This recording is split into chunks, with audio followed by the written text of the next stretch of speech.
about understanding that customer, what are the needs, how can we help them solve their needs, how can we add value in their day-to-day work function, hitting around 100 crores of revenue run rate per annum. At the core, I believe if you're solving a problem for a potential ICP out there, for a potential client out there, you will have a market. If you map out the sales cycle, everything that we have faced as a problem in that sales journey is an industry or a product today. Shaadi.com founder told me कि दो ही चीजें होती हैं एक business में, या तो आप बना रहे हो या बेच रहे हो. So Ketan, how are you feeling today? I'm good, very good. Thank you. Excited for the mixer? How has it been going on? Yes, super excited because I've attended very few mixers which are oriented only towards sales. So I was telling, in fact, somebody that, in fact, one of the first mixers just oriented towards sales, which is very unique, and that is why very high energy. So very happy to be here. So I think Anupreet also, while introducing me to you, mentioned that Anupreet started his sales journey with you, right? Yeah, in Mettl, yeah. In Mettl. Super. So let's talk about, and for the camera also, if you could mention your name, your company name right now, and what are you building? Okay.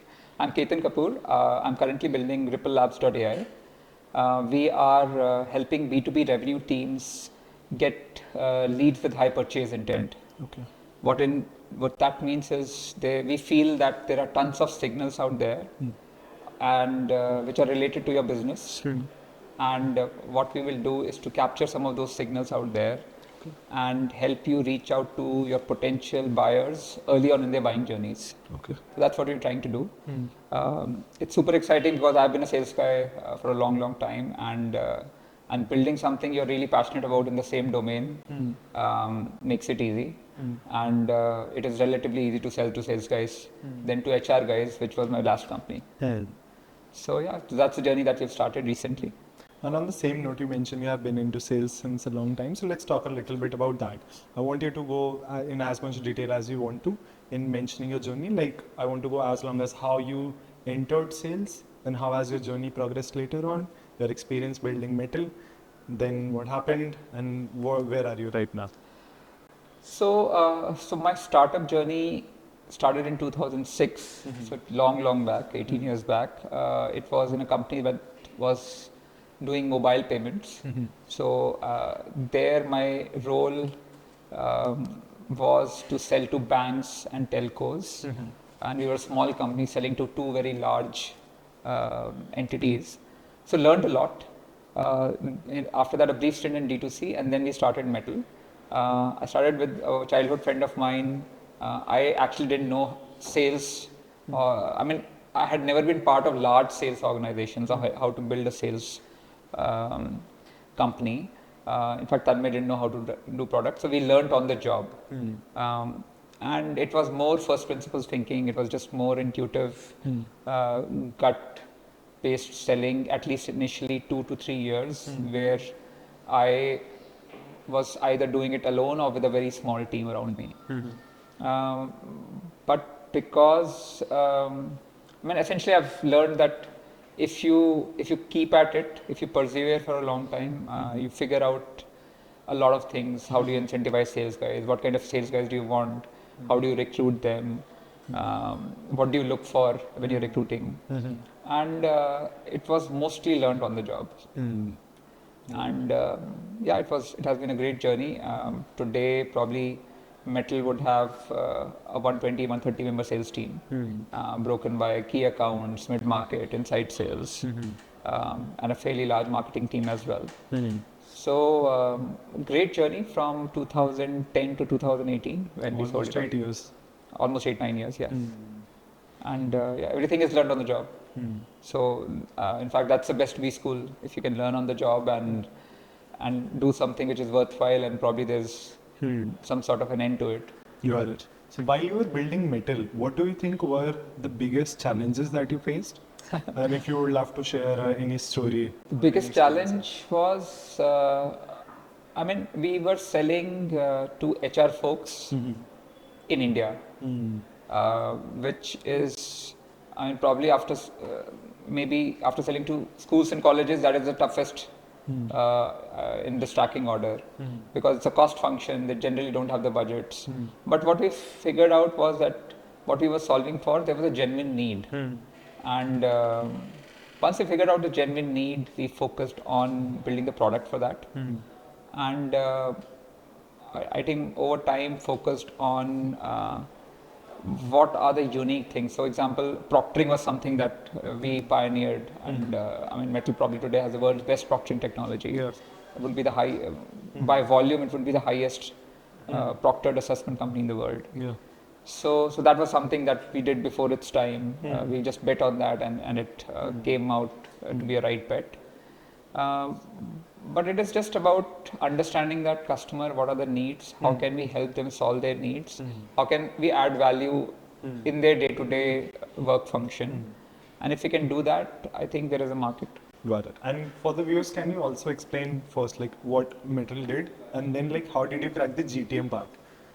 So we had a assessment platform, and not just cognitive assessments. We also ventured into psychometric assessments. We also did technical assessments. And over time, the offering expanded into multiple products. We did a 360. We did a competency framework mapping, and I think that journey was, as I said, first principle based mostly. Initial days it was mostly outbound. Actually, I didn't know the difference between outbound and inbound let's say in 2010. Okay. It was just that I need to sell whatever we have today. It started with campus placements going online, and we just had to target companies that were going for campuses. And that's how it started. And then we knew that, okay, somebody might do lateral hiring, somebody might do in-premises hiring. So it was more that I have a product, I have to sell it, as simple as that. And it started with outbound. Inside sales team was set up fairly late, I think 2013, 14, 12, 13, where we started selling not just in India, but globally as well. And we did crack some big accounts from India. And thereafter we focused on marketing, getting a lot of inbounds, and slowly built a brand over time. Got it. Super. And if you're comfortable in sharing, like what was the size like when the company got acquired in terms of both the team size and the revenue? We were around 450 people. We were, and we're hitting around 100 crores of revenue run rate. Per annum. Per annum. Per annum. Got it.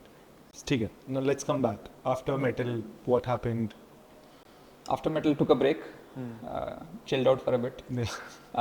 Started another company which is sorry to interrupt. It's super important when you sell a company that is making 100 crores a year, you take a break and have fun. Yeah. And started a company called Ayurved with my wife, which she runs now. And that's a company, it's a D2C brand, which is a food nutrition brand for brain development, especially for neurodiverse kids. So that's a bootstrap company. That's more like a mission business that we want to run. Okay. And over the last 1.5 years, I've been thinking to start again, and dabbled with some 7-8 ideas. And finally, Ripplelabs is the idea that we are going ahead with a lot of conviction. Let's talk about that. Can you please explain what Ripplelabs is, what it does? So as I said, we're capturing signals for B2B revenue teams. We believe that while this industry is very large, but the industry is focused on tracking visitor data, cookie data, reverse IP mapping, which is probably 20% of what exists out there. And while we can improve this 20%, there's 80% stuff which is not captured by the world. So what we want to do is to map a buying journey for a particular business, the prospect's buying journey, understand starting from the point that they realize they have a problem, what do they do, where do they go, if they're talking about it somewhere, can we capture that signal and get that signal to the company, so that at least they can start handholding them very early on in the buying cycle. And right now, what's the size of the team? We're 8 people right now. We have 11 live clients as of today, and we have a wait list of around 40 clients. Okay, makes sense. Ketan, now let's zoom out a little bit. What do you think are the major challenges that Indian SaaS companies are facing as of today? I mean, there's an industry trend right now, which talks about a lot of fatigue, SaaS fatigue, or just too many tools out there. Probably I was reading somewhere that earlier there were, let's say 5 years back, there were 1,000 tools of marketing and sales. Now there are 15,000 tools of marketing and sales. So there's some sort of fatigue. There's some sort of consolidation that is happening in the industry. If you're not well capitalized, it is just tough to get to a certain scale. But at the core, I believe if you're solving a problem for a potential ICP out there, for a potential client out there, you will have a market. So how sharp you are in the initial days, what is your wedge? Can you make your potential client understand what you're doing in the first 2 minutes and make them say, yes, this is something that I need. Why don't we talk tomorrow? Why don't we talk right now? Yeah. So if you can sharpen the value proposition to an extent that the prospect wants to buy you. People say, na, kahan the abhi tak? So Mettl mein bhi hum wo signal dhoondte the ki yaar abhi tak tum kahan the? I was looking for your solution. Yeah. So that is what we typically look for, and if somebody is in that zone, they will do well, whether they are in India or anywhere else. Got it. Any key learnings for, let's say, any 24, 25-year-old who wants to build their own SaaS company today? Just do it. That's as simple as that. I mean, maybe if you're a salesperson, you should get hold of a technology or tech friend and start building something, start solving a problem. And understand the problems around you, understand the problems in your day-to-day work, and if you start solving for problems, and in fact, if you map out the sales cycle, everything that we have faced as a problem in that sales journey is an industry or a product today. I remember in 2010, one of the sales guys used to send a sequence of mails manually.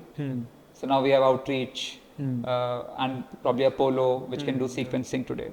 So that was a problem that he was solving for himself, which is now a company that is solving it at scale. So even a sliver of a problem that you're facing in your day-to-day job in sales, if you can, or in general, any workspace, and that is how, if you can go deep and solve it, that there will be an opportunity for that. There will be a market for that. Do you think like founders right now today are, willing to pay, and how are willing to pay to good sales talent in today's market? So sales compensation typically is a lot of variable compensation, in at least 50% variable, 50% fixed. So I mean, if I just think about myself, I would pay a very high quality sales talent. In fact, we will over index and pay them more if they do a great job. And if they're willing to, let's say, take that bet, okay, give me a higher variable because I'm confident about my skills and I'm confident about the product that I'm selling, and I'll definitely give it to them. Got it. One last question I have for you, Ketan, from my side is like, can you tell me, let's end it on a lighter note. So any crazy story of a deal that you have closed as a founder, or someone who have closed a deal which is, find it really fun? Yeah, so in 2013, our average ticket size was a couple of lakhs per account. Yeah. And we had an inside sales guy who runs his own company now, Elevate. Yeah. He mentioned casually that he's talking about a potential deal which is $500,000. So $500,000 is like 4 crore की एक तरफ deal है, और एक तरफ हमारा average 2 lakh 3 lakh 5 lakh रुपए का हम deal बेचते हैं. And obviously it is very difficult to even understand the repercussion or believe that person कि if possible भी है, why would anybody pay that much amount? But that person persevered. That person, his name is Apur. He got us in as the top 3 companies who could probably bid for the final deal. And we didn't even know what to bid, what amount to bid, because it could be anywhere from 100K to $1 million. Yeah. And luckily, in one of the conversations, the buyer mentioned that I'm not going to spend $1 million for this. So that gave us a cue that they're thinking at that range. Maybe they're not spending $1 million, but they might spend $700K. And I think we bid for $750K and we won the deal. Hmm. and it was a Boston-based company, and that was a real angel for us. It really helped us survive for a couple of years. Hmm. But I mean, that raised the bar for the entire company.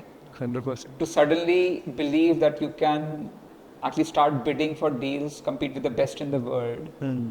It had some custom development, which we had to do for a while, but at least from the sales side, it just opened a lot of opportunities for us and gave us a lot of beliefs that यार ये possible है, हम लोग इतना बेच सकते हैं.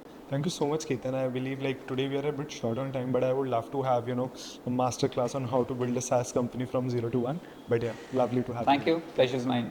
Thanks so much. Thank you. Thank you.